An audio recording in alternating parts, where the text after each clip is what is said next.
consider myself lucky, perhaps blessed, to be living in a time where there's greater appreciation. There's greater appreciation for the complexity of the human body and its ability to heal.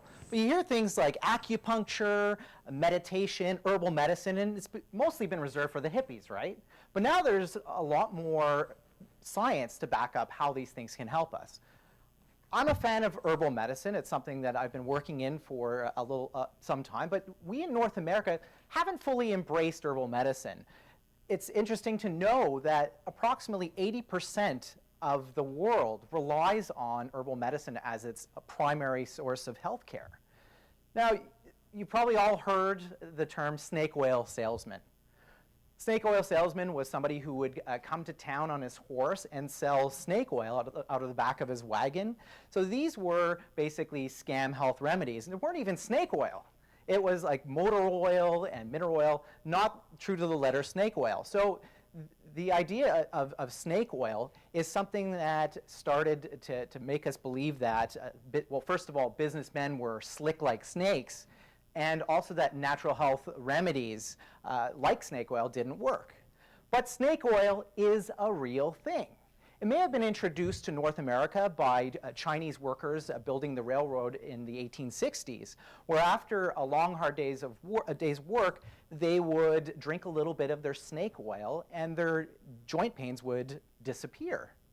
So we all have grandma remedies. So these days, we have pharmaceuticals, but back in the day, we relied on remedies that were passed down from generation to generation, like drinking a little bit of salt water for your sore throat or chewing a pencil for a migraine headache.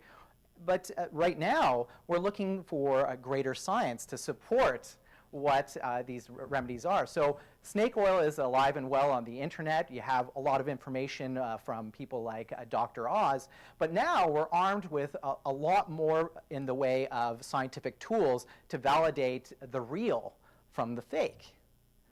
Did you know that real Chinese snake oil comes from the Chinese water snake, and it actually is rich in omega-3 fatty acids, which have been known to promote brain health, heart health, and actually decrease inflammation in joints.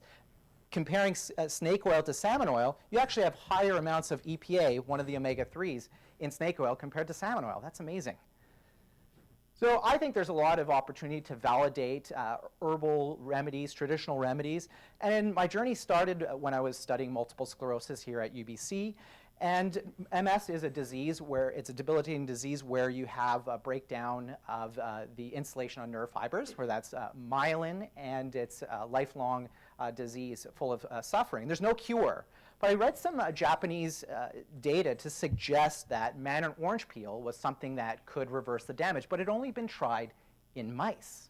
So I talked to some colleagues. Nobody had heard of this herbal remedy and its potential use for multiple sclerosis. But I talked to a medical practitioner who was very excited, maybe excited just as much as I was. So he tried the remedy on an MS patient and actually saw some really great results. So this MS patient, he increased his mobility and basically started leading a normal life again.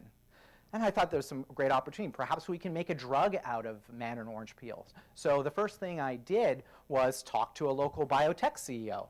And the advice he gave me was, go back to the lab, isolate a single molecule from the mandarin orange peel, and that's the way to go. And I said, well, what if there's more than one molecule in there? And he said, it's just not worth it. So the reason why it's perhaps hard to look at complex mixtures of herbal sources is because of the way that laws were enacted back at the turn of the 20th century. So these laws were enacted to help prevent us from the scams, but in a sense, they prevent us from access to perhaps good medicine. So currently, there's 25% of drugs that come from plants, either directly from a plant source or a modified plant source, but where you have multiple molecules that are perhaps working together, like from the mandarin orange peel, it's perhaps difficult, if not impossible, under the current laws. But that didn't stop me. I actually started a business, not knowing where I'd end up. So I felt that there was a lot of potential for the mandarin orange peel to take it forward.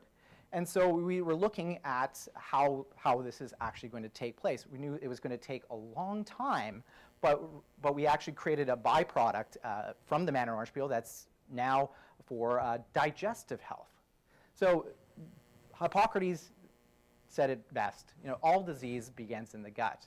And now there's a lot of exciting research focusing on gut health, gut flora. And the connection between the gut and the brain is emerging research right now that we're supporting. Actually, if you're looking at model mice that are suffering from multiple sclerosis, you can see that there's dysfunction in the gut and in the brain. So that provides a new incentive for us to focus on first-line therapies that target the gut. So we actually have a digestive product that's been approved by Health Canada, something I'm very proud of, because Canada has one of the most rigorous standards for approving health products. Now, we believe that one day we could get there. So MS Plus stands for Mandarin Skin Plus, where MS is a personal reminder that one day we might be able to have a product approved for multiple sclerosis or some other disease. Now, we're seeing that there's changes in the government to allow for complex mixtures to be approved by disease, and it's going to be a long, hard road to get there. But as we're seeing, there's a lot more excitement around herbal medicine and using scientific tools to help validate them. So there's no magic pill for health, but there's a lot of opportunity ahead.